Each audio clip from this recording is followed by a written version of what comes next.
Hi guys, welcome back to my channel Programming with D. Myself here Rajmalu, and today we will learn about encapsulation. So what does it mean? It means to wrapping a piece of code to a class or a function so you can use it later by writing a simple line or calling the class or a function.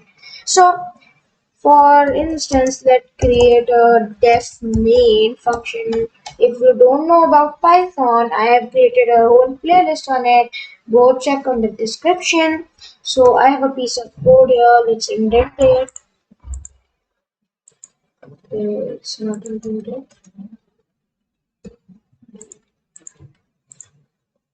That.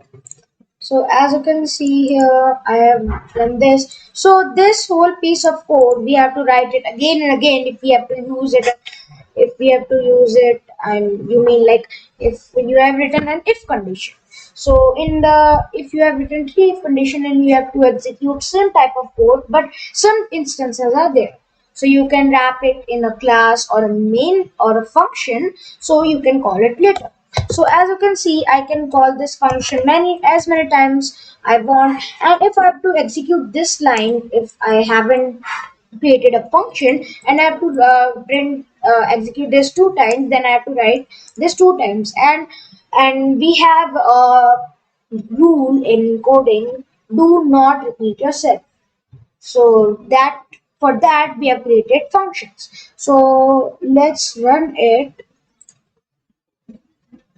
First I have to give the parameters. So I can give 10 and here 5.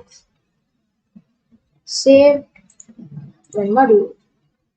As you can see, it's executed, and we wrote a while loop here, and then we executed it. So I hope you understood what is encapsulation.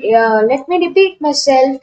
It means to wrapping a piece of code into a class or a function so you can call it anywhere by not writing the whole code again.